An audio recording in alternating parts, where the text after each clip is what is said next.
folks, welcome back to Game Geeks. I'm your host, Kurt Wiegel. Today's episode spins out of something we did a few weeks ago, which was the tell me what you're reading, tell me what you're watching, etc.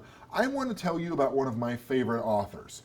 David Conyers is an Australian author that writes a lot of absolutely brilliant Cthulhu fiction right now. I'm not a huge mythos fiction guy. I'll admit to being a little blasphemous. I never cared that much for Lovecraft's writing. I found it dense and obtuse and sometimes intentionally stodgy. But some of the more modern fiction I've really enjoyed. I first discovered David Conyers' works when he and John Sunseri published The Spiraling Worm, which we've reviewed previously on Game Geeks as a Chaosium anthology book regarding man's modern fight against the mythos. Now, I read that, and even though it had a helicopter and a machine gun on the cover, I was thinking, really, man's modern fight about the mythos? Oh, look, it's another professor going crazy from reading a moldering book. But no, gentle viewer, this is absolutely grade A action movie Cthulhu fiction. I devoured that book based on the fact that this is exactly what I have been looking for in Cthulhu fiction for a long time. I don't like authors whose characters pass out at the mere whiff of something unpleasant, or the mere sight of something squiggly in the mist. They run and scream and then write their memoirs because they suddenly think that they're important and they have to pass on what they've discovered to future generations. These are badass, butt-kicking, secret agents, special agents, military-grade forces aligned against the mythos, and it is absolutely wonderful to read. Beyond The Spiraling Worm, several short stories and novellas have been written about these subjects. Now, the author's website can be seen below, www.david-conyers.com.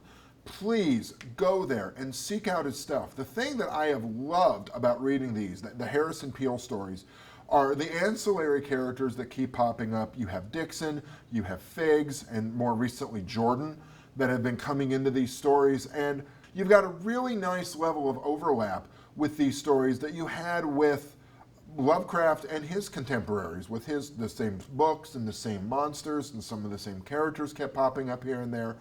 And one of the other things that I dearly love about this is his characters go through hell and back investigating and fighting mythos threats to the modern era, and they don't go bat crap crazy every single time. You can see degeneration of sanity, particularly in books like The Eye of Infinity, which was absolutely great, and some of the more interesting interpretations of some of the Cthulhu mythos points of view for a more modern era.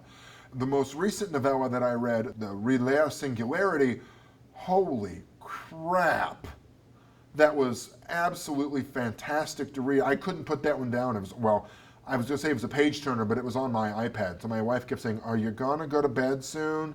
"No, honey, oh Lord, I had a good time reading that."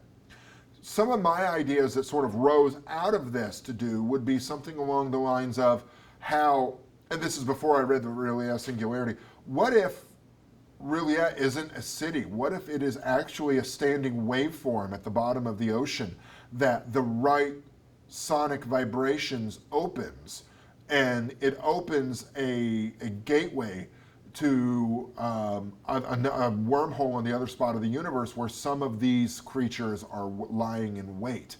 And what if, let's say, Hastur isn't the big squiggly monster, it's actually a meme that gets into your head and can't go away. So it's infectious, not in terms of being blah, blah, blah, blah, but more along the lines of it's a thought that you literally cannot get rid of. The overlap of a biological and a psychological virus. Fantastic work. Ladies and gentlemen, I cannot recommend going to read his material enough if you like modern conspiracy, modern Lovecraftian horror. One of the things that really turned my crank when I was reading it in Relais Singularity is Delta Green and GRUSV8 get a shout out, which ties directly into the Delta Green mythology as presented by Pagan Publishing. Ladies and gentlemen, as you can tell, I really like this guy's work. I've never met him in person. I wish that I could someday. But reading the material, reading the books, reading the short stories, go out there. It's a treat you deserve to give yourself. Go out, get the Spiraling Worm. It's still available in dead tree form.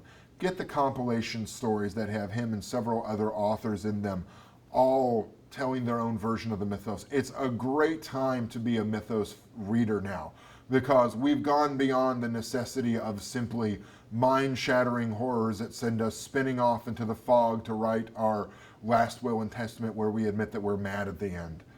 For Game Geeks, I'm your host, Kurt Wiegel. Good day and good gaming.